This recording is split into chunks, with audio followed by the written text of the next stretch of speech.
Hello, everybody. Welcome to Coffee with Dan and Kate. I'm Dan. This is Kate. And here's our coffee. You did it. I got this right. We had a little snafu last week. Um, and we're here to help you become your personal best. And the way we intend to do that is by each week bringing you some interesting topics of discussion. We have been fitness professionals for combined over 2 decades. So sometimes all this information has got to go to good use. And if we can help more people broaden our base, then I think that's going to be worthwhile. So today, what we're doing is 2018 fitness and health trends and predictions. Trends and predictions. In fact, it probably should be called predictions and trends, because what we're going to do is with respect to both fitness and nutrition, I'm going to make two predictions, one in each category, and my lovely coffee drinking colleague here is going to make two predictions in the field, in the areas of fitness and nutrition. So, dear, you can start it off with prediction in the area of fitness. Okay. Right? Okay. Either way. So what I've noticed is nowadays I see a lot more fitness boutiques popping up everywhere with specialties such as spin, such as bar. I think it's dance. One of my clients mentioned there's pole dancing. There's so many. Specialty for what? There are so Vocational many. specialty. Yeah, right. There are so many different things that are unique in their style and their approach that is emerging now, and it's becoming very popular. Everywhere you look, there's a CrossFit or some kind of different unique studio. And I believe that my prediction is that big box gyms are slowly going to lose, interest. I believe that we nowadays are enjoying the idea of picking and selecting what we really want to train, as opposed to going in and just looking at all the equipment like, what do I do? What do I do? Yeah, these Guidance. kind of like all-purpose places. I mean, I remember when I belonged to a big box gym for a while there. I kept my membership, because I enjoyed the spin instructor that I had. I loved spinning. I bought the shoes. I bought everything. I went just for spinning, and then it's like, you're paying this membership fee to a gym, and I would have to wait every Wednesday, let's say, to take the spin class. Right. And now, with all these different boutiques, you can say like, okay, like I want to spin. I want to I want to go all in, and this is what I want to do. This is what I'm passionate about, and this is what makes me happy. So now you have somebody who maybe would only work out once a week because that's when spin was. And now they can go on a more frequent basis because they enjoy what they're doing. And that it's a niche that I think a lot of little unique, like I said, boutiques are grasping onto. So I predict this, this year you're going to see a lot of them pop up all over the place with different, aspects. Like for instance, for us, we attract young, stay-at-home moms that want to come in for a really good 40-minute workout.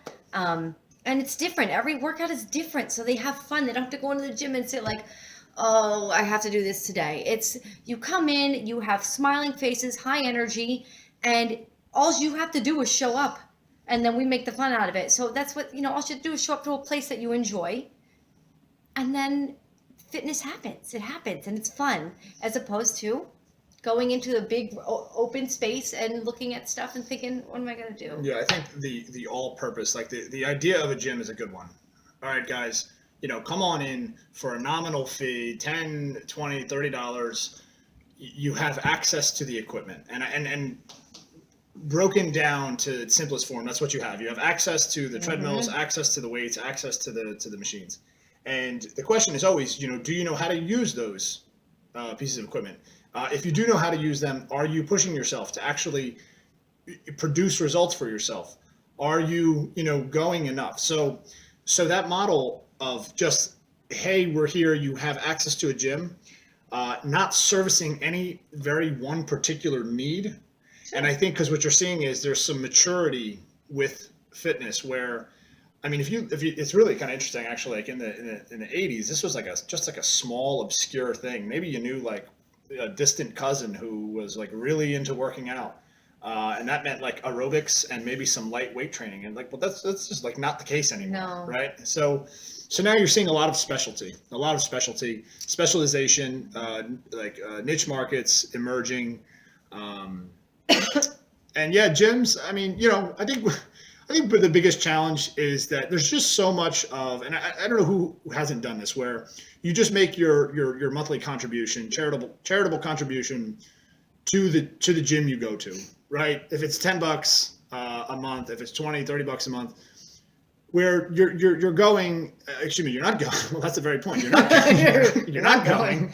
But you're still paying. Client. Yeah, they love you. They love you. If you do. I think so. My prediction, and somewhat to it builds off of yours, is that there is maturity within this industry, and even if you're looking for a personal trainer, someone to help you achieve your goals, I think even that role as a personal trainer has evolved and grown to the point where personal training, to be a personal trainer, it is often not enough. Where now they need to be a coach, right? So the clients we serve, I think of a Mrs. Smith is 40 years old with 10, 15, 20 pounds to lose. Tried this a lot of times in the past without success. Lots of the mainstream stuff, or even some of the extreme stuff, and everything in between. She is not for lack of knowledge, right? And even if she were for lack of knowledge, she could go onto Google and she could acquire said knowledge of like what to do. She is for lack of follow through. She is for lack of implementation. So one of my favorite lines, it's not information, but implementation that you need.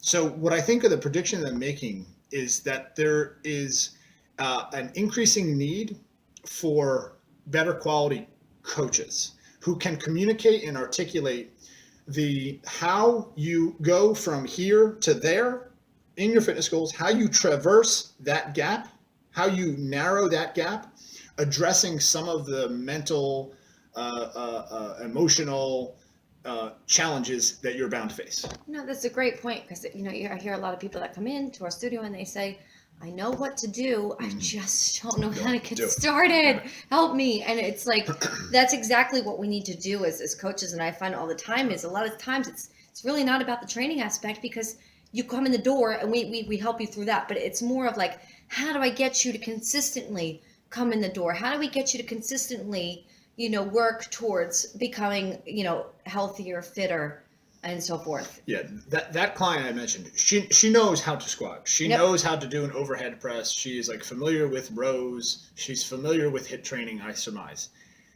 But she's not familiar with the territory of putting it all together and putting it all together for a long enough period to sustain results. She's not familiar with what it's like to have to like circumnavigate when it gets really, really difficult and challenging. So I think when you have a coach who's on your side and in your corner and pushing you, challenging you to be the best version of yourself, to me that's the heart of what we do. And I think I've seen greater and this is not just to talk about us. I've seen industry wide a lot more people be more adept at coaching, and as they need to be, because the trainer who can show you how to do an overhead press he or she needs to be able to do more. I think they need to be able to communicate more of the challenges, kind of ask penetrating questions, and get to the root of how that client can achieve their long-term goals. And when you can do that,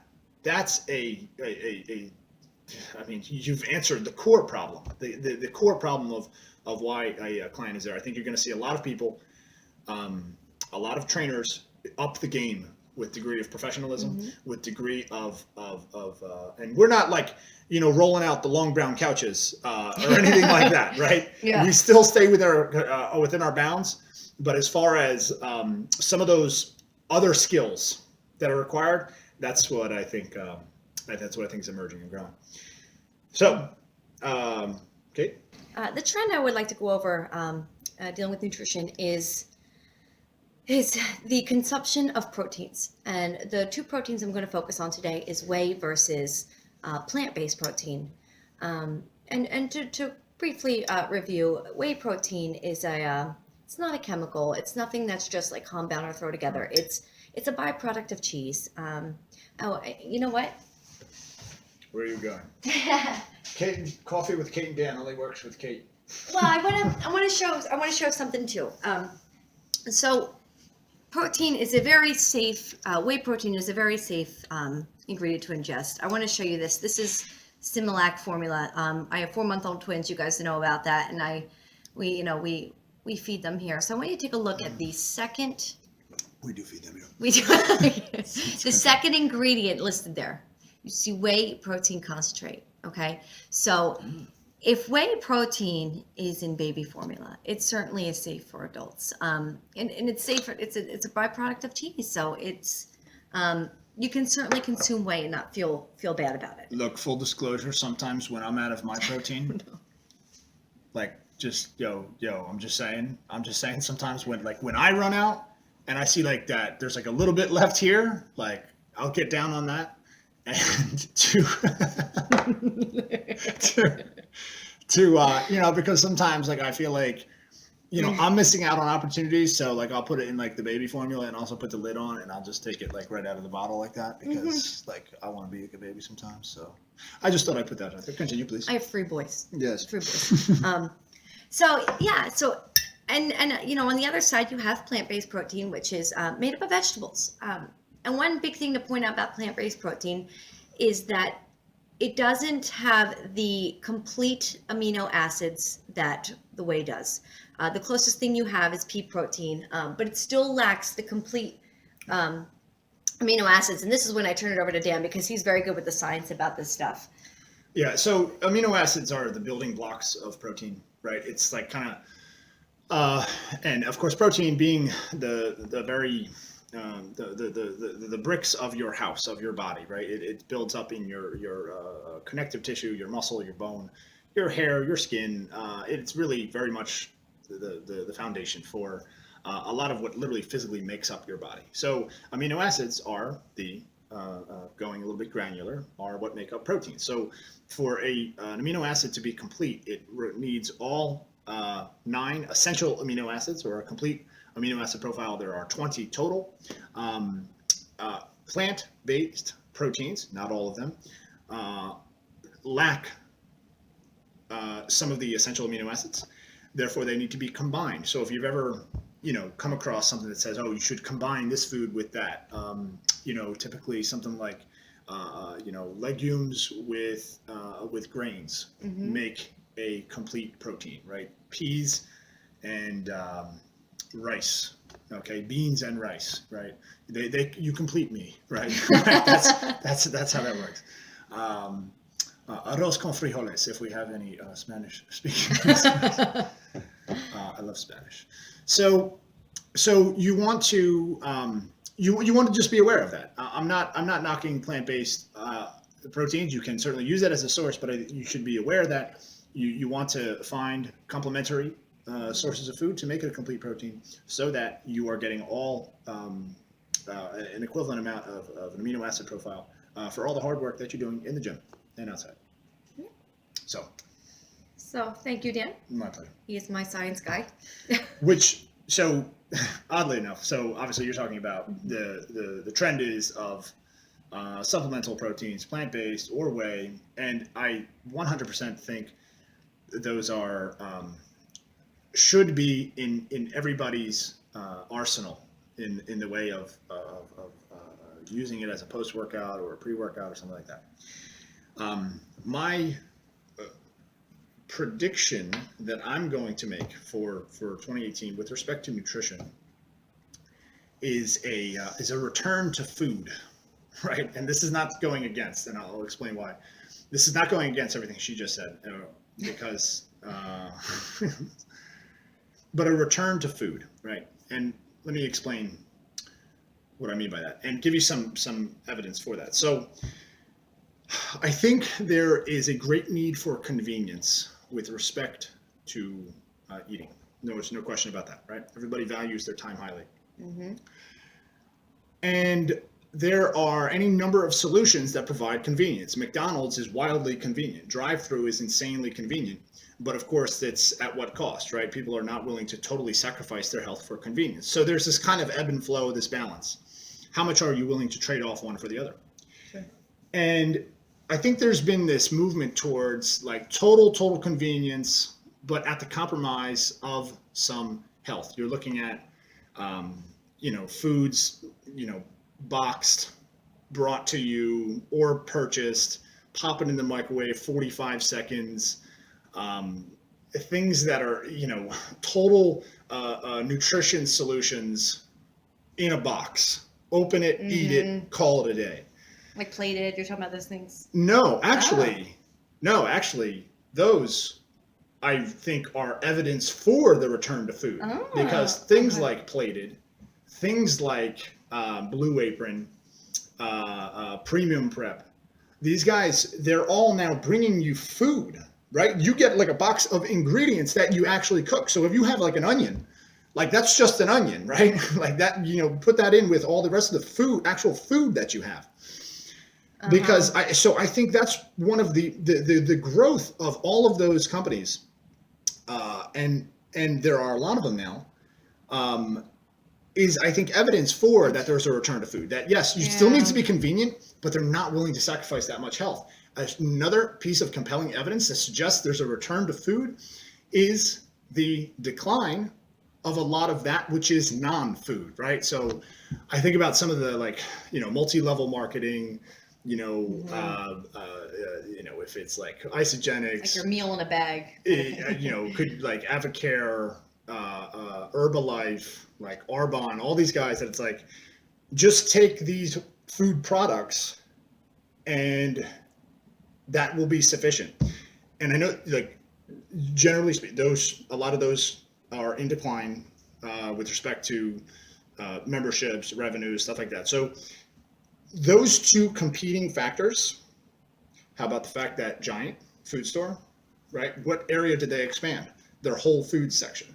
Oh, right? yeah. So I think there is a very basic fundamental return to food, because in the end, when all the stuff is tried, pills, powders, potions, packages brought to you, just open the box and eat it. Look, if it wish it were that easy, and I think the best you get, again, with these guys for, the Blue Apron, they're sending you food. Yeah. So you still have the convenience, but you also maintain the health. And as a fitness coach, I think that is a great direction to go in, right? The more food you can eat. So with respect to, because we talked about supplements a little bit, supplements are intended to supplement, but not supplant mint, right? It's not intended to completely take the place of. It should be in your arsenal. It's something that you use when you're in a pinch. If you have the option of taking a whey protein shake or having a beautiful 4-ounce piece of wild caught sockeye salmon, I mean, come on. It's food, right? always It's wins. food. Food is king. But supplements are great for like nurses when they don't have time on their No breaks. question. You just shake. You could blend a shake for the rest of the day. But you're right. You're absolutely right. You want to eat food when you have the chance to eat food. And I would even go into the the green shakes, like Amazing Greens, all this stuff. So it's vegetables just like put into a powder, right? Not fine. That's all fine. Use it as a supplement. If you had that or the option of some beautiful leafy greens, you always choose the food. Choose the food. Sure. So, all right. With that, I want to finish with just a trend, and we'll just have kind of an open discussion. Okay. I have a few minutes left. Anyhow, take 2 or 3 minutes here to talk about wearable technologies. All right. Oh. Okay. Gadgets, wearables, smart devices that are tracking everything: your calories, your heart rate, your steps, your hours of sleep, tracking everything. Thoughts on that? As far as the gadgets go, Fitbit. Let's use Fitbit. I had a client come into me often, and she would go, I hit 24,000 steps yesterday. Okay. And I said, oh, that's wonderful. That's great, and she kept coming back to me day after day and saying, like, I hit these 24,000 steps. And I looked at her, I was like, well, what did that do for you? it's a good personal goal, but she was more focused on hitting steps than she was on the kind of results that she was getting from it, that it produced. And so it's like I love that you're getting out and walking more, but she was using that walking now as a supplementation, and for the workouts. We're like, well, I hit my steps, so I'm good. And sometimes I fear that you get consumed with a number, just like we get consumed with a number on a scale, things like that. You get tied up with what what's not the reason of doing it. Yeah, it moves it's like, so it's very good for the type of client that I think it would be like phenomenal for is someone who's, a total beginner that says like, I need something to like get me in motion because I am like extraordinarily sedentary. So like a short-term goal is like 2,500 steps, 5,000 steps, and we go on and on. But relied on as an end in of itself to walk 10,000 steps as an end in of itself. My question would be, and that has accomplished what? So there is like data everywhere, right? There's an entire movement of quantified self, right? You track everything. And data is great, but it should be used to some end. You can't just have data in of itself. Like if I had a piece of data that yielded any sort of something important, I want to put that thing to use inside of 24 hours, inside of a week, right? If I was like tracking my my heart rate because I was a racer and I wanted to improve my running speed. If I was tracking as I do my weights on some lifting, put it to use towards something, right? Apply it. So data just absent of application to accomplish something else is, the question I'd ask is, and what results has it produced? Right. Well, I'm just walking 10,000 steps. Okay. And what results has it produced? So that's, and I'm not looking to marginalize or discredit when someone does that, because I think for the right type of person, those are worthy objectives. Oh, absolutely. But if the results produced have stagnated, plateaued, it's time to ask the next, what else might I track? What else is a worthy input to produce something that I'm looking to accomplish? Right. So, and you just touched base on the heart rate tracking, and I think that's a really good takeaway. Like if you do have a Fitbit, right? Like don't say like, oh, I'm just doing steps. Like Dan said, it's a great thing, but maybe start looking at your heart rate, right? Take a look at where your heart rate should be and what's your fat burning zone, and now you can start using that to record something, and you could start tracking. Like Dan said, there's nothing better than tracking your progress. Yeah, I mean, having walked 10,000 steps 4 days out of the week, if your objective was to lose weight, did my weight go up, down, or stay the same? Right. So now your data is beginning to tell a story, and that's all I'm offering you is have data just tell a story as opposed to just being data independent of just in isolation and just kind of like standing out there like, ooh, nice data, like you know what I mean? You want like put it to use. It's why it's collected in the first place, and I think that would be I think there's going to be more of that. I think the phones are getting smarter, I suppose. However, if it's not making us much smarter, but so there'll probably be more of that. But I think it'd be worthwhile to actually use it, have a better use from it. So. Super cool. Are you going to make me a protein shake right now? I am. We're going to say bye, and I'm going to feed this to him. And just scoop right in his cup. All right. Anyone is going to be sitting there thinking, I don't actually eat baby formula. All right. It was just a joke. See y'all. Bye now. Bye. See you next Monday. We have another wonderful topic for you.